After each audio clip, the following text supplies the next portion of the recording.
இந்த ஆட்சியில collection commission corruption அதுதான் நடக்குது. லஞ்சம் இல்லாத துறையே இல்ல. டாஸ்மாக் உங்களுக்கு 10 ரூபாய்னா யாருன்னு தெரியும்.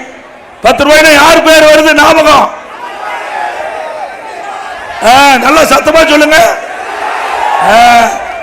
அவரு எங்க கலால்துறை மந்திரியா இருக்கும் போது தமிழ்நாட்டில் டாஸ்மாக் கடை இருக்குது. அந்த டாஸ்மாக் கடையெல்லாம் கரூர் கம்பெனியை எடுத்துக்கிட்டது.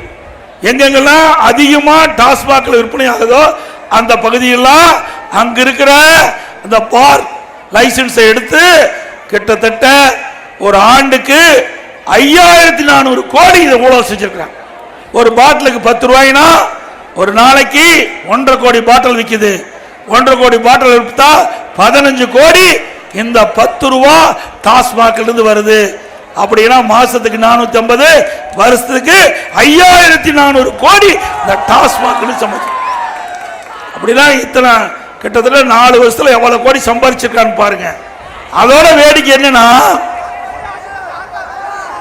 எதிர்கட்சிகள்லாம் சொல்லல, பொதுமக்கள் சொல்லல. திமுக அமைச்சரவையில் இருந்த ஒரு அமைச்சர் திரு சபரீசன் அவர்களும் திரு உதயநிதி அவர்களும் 30,000 கோடியை கையில் வைத்துக் கொண்டு என்ன செய்வது என்று திணறிக் கொண்டிருப்பதாக வலைதள செய்தி. யார் சொன்னது? திமுக அமைச்சர் ஒருத்தர்.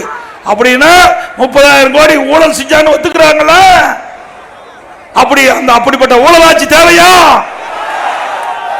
இந்தியாவிலேயே ஊழலுக்காக கலைக்கப்பட்ட ஒரே அரசாங்கம் திமுக அரசாங்கம். பிளே ஸ்டோர் மற்றும் ஆப் ஸ்டோரில் இருந்து பாலிமர் செயலியை QR கோடு மூலம் பதிவிறக்கம் செய்யுங்கள். செய்திகளை உடனுக்குடன் பெறுங்கள்.